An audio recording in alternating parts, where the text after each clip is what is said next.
ગુજરાત વિધાનસભાના સત્ર દરમિયાન આજે હાઉસમાં ધારાસભ્ય ચૈતર વસાવાએ ઉર્જા વિભાગ અને આરોગ્ય વિભાગ છે તેને લઈને 3 સવાલો પૂછ્યા છે અને આ સવાલોમાં સરકારની પોલ પણ છતી થઈ છે। વિગતવાર વાત કરવી છે તેમના કયા સવાલ હતા અને મંત્રીઓના શું જવાબ હતા। આજે હાઉસમાં 3 સવાલ છે। આજે ગુજરાત વિધાનસભાના સન્માન્ય ગૃહમાં તારાંકિત પ્રશ્નોના દરમિયાન મારા જે સવાલો હતા, જે પ્રકારે જે વિસ્તારમાં ખેતીવાડીની લાઈન પહોંચતી નથી ત્યાં પીએમ કુસુમ યોજના અંતર્ગત સોલાર પંપ સેટની કીટ આપવામાં આવે છે, ત્યારે આ સોલાર પંપ સેટ જે આપવામાં આવે છે એમાં જે અમારા રજૂઆત હતી કે ભાઈ જીએસપીએસ એક યુનિટ આવે છે, યુનિવર્સલ સોલાર પંપ કંટ્રોલ, જેનાથી સિંચાઈ થાય એના સિવાયના પાણી ચલાવાય એના સિવાયમાં જે પણ સોલાર વીજળી એ સંગ્રહ કરવાની અને એ સોલાર વીજળી સંગ્રહ થયેલો એ ઘર, કૃષિ અને પશુપાલનને લગતા કોઈ પણ સાધનો એનાથી ચાલી શકે, જેમ કે ઘરઘંટી હોય, ચાપ કટર હોય કે બીજી ઘરના પંખો હોય, ફ્રીજ હોય, બધું જ ચાલી શકે। તો એ અગાઉ પણ અમે કીધું હતું કે યુએસપીસી એમાં લગાડવાની લાગેલી હોવી જોઈએ, તે આજ દિન સુધી સરકારે નથી લગાવી, જેની પણ અમે માગણી કરી છે કે લગાડો તો ખેડૂતને એનો 3 ગણો ફાયદો થશે। બીજું કે એમપેનલ થયેલી જે પણ એજન્સીઓ ત્યાં ખેડૂતોને ત્યાં એ સોલાર પેનલ લગાડવા માટે આવે છે, લગાડીને ગયા પછી એમની સર્વિસ મળતી નથી। એ લોકો જે એડ્રેસ આપે છે એ એડ્રેસમાં એમના કોઈ માણસ હોતા નથી, એટલે એમના સર્વિસ સ્ટેશનો તાલુકા કક્ષાએ હોવા જોઈએ, જેથી કરીને કોઈનું સ્ટાર્ટર બગડે, મોટર બગડે તો એ તાત્કાલિક રિપેર થઈ જાય। હમણાં એવું થાય છે કે એ કંપનીમાં મોકલવાથી અઠવાડિયાથી 15 દિવસ સુધી રિપેરિંગ થઈને પાછું આવતું નથી, જેના કારણે ખેડૂતનો પાક સુકાઈ જાય છે।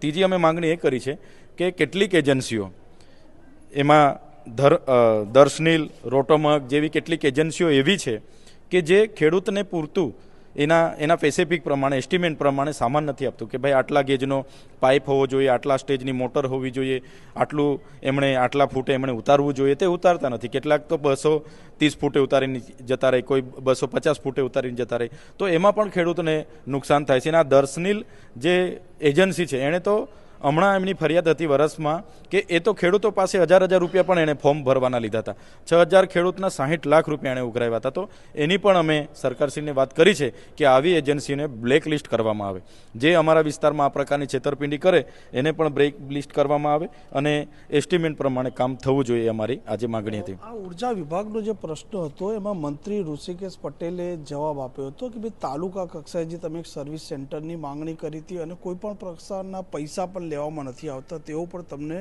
જવાબ આપ્યો હતો। મંત્રીશ્રીએ કીધું કે 1 રૂપિયો નથી આપવાનો, છતાં કેટલીક એજન્સીઓએ ફોર્મ ભરાવતી વખતે પૈસા લીધા છે અને કેટલાક તો ફાઉન્ડેશન કરવા જાય છે ત્યારે 1500 2,000 રૂપિયા લે છે।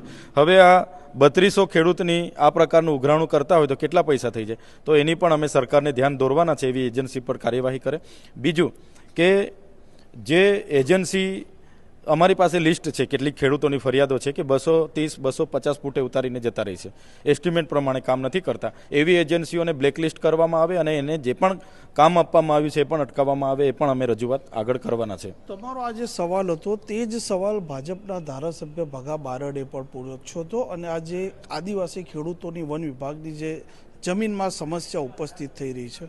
હા, ભગાભાઈ બારડ જે ભાજપના ધારાસભ્ય છે એમણે પણ અમારા જે સવાલ હતો એમાં એમણે પણ કીધું હતું કે ખેડૂતને વધારે સ્ટેજની મોટર આપવી જોઈએ, કેટલીક જગ્યાએ 7.5 હોર્સ પાવરની આપીએ છીએ, ખેડૂતની 10ની માંગણી હોય તો 10ની પણ આપવી જોઈએ, એવું એમણે પણ કીધું હતું। અને મારું પણ એમાં સમર્થન છે કે ખેડૂતની માંગ પ્રમાણે, સ્ટેજ પ્રમાણે જે માંગ હોય કે ભાઈ આટલા સ્ટેજની, એટલા સ્ટેજની ને એટલા હોર્સ પાવરની સરકારે અવેલેબલ કરવી જોઈએ, કેમ કે 4.5 લાખ રૂપિયાનું બજેટ એક ખેડૂત પર આપવામાં આવે છે, તો એમાં સોલરનું આ થઈ જ જાય એવું છે, છતાં કેટલાક કોર્પોરેટના અધિકારીઓ, જીઈબીના અધિકારીઓ આવા એજન્સીઓના કારણે આજે ખેડૂતને ત્યાં નુકસાન થઈ રહેલું છે।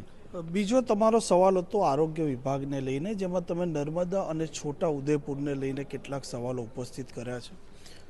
બીજો સવાલ હતો કે નર્મદા અને છોટા ઉદેપુરમાં સમગ્ર કેટલી જગ્યાઓ ખાલી છે, એ સરકારી આરોગ્ય કેન્દ્ર હોય, સામૂહિક આરોગ્ય કેન્દ્ર હોય, પ્રાથમિક આરોગ્ય કેન્દ્ર હોય કે જનરલ હોસ્પિટલ, 30% જેટલા ક્લાસ 1, ક્લાસ 2, ક્લાસ 3, ક્લાસ 4ની જગ્યાઓ આજે પણ ખાલી છે।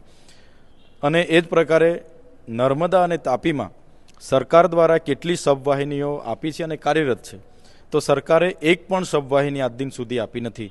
તો એક બાજુ વિશ્વની સૌથી ઊંચી પ્રતિમા નર્મદા જિલ્લામાં છે એની વાહવાહી ત્યાં એકતા પરેડના નામે બીજા કાર્યક્રમોના નામે 100-150 કરોડ રૂપિયાના કાર્યક્રમો થાય છે અને એક સબવાહિની પણ સરકાર આપી શકતી નથી, જે દુઃખદ બાબત છે. આરોગ્ય વિભાગનું 25,000 કરોડથી પણ મોટું બજેટ છે, છતાં સબવાહિની ન પૂરી પાડીને સરકારની મનછા છતી કરે છે કે આદિવાસી વિસ્તારોમાં એ નથી પૂરી પાડતા, જેને કારણે કોઈનું પણ મૃત્યુ થાય એને ટ્રેક્ટરમાં નાખીને લઈ જવા પડે છે, ઝોલીમાં નાખીને લઈ જવા પડે છે, જે બધા જ માટે દુઃખદ બાબત છે.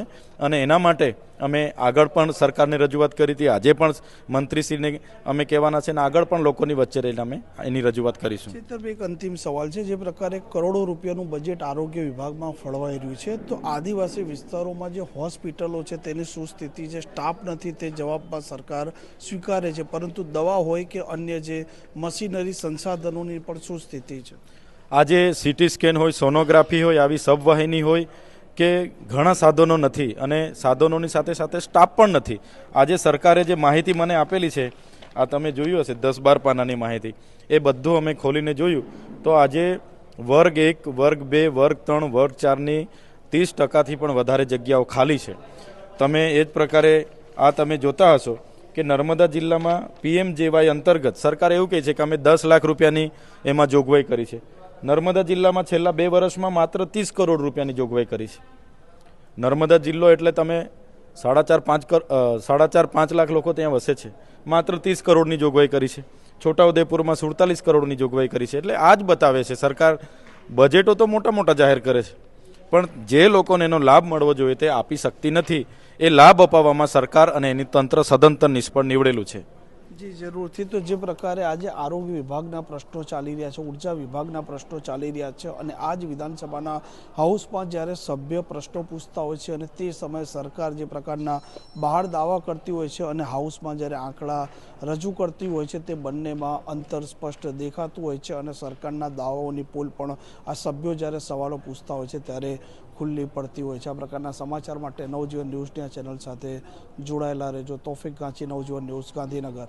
વૈષ્ણવજન તો તેને કહીએ જે પીડ પરાઈ.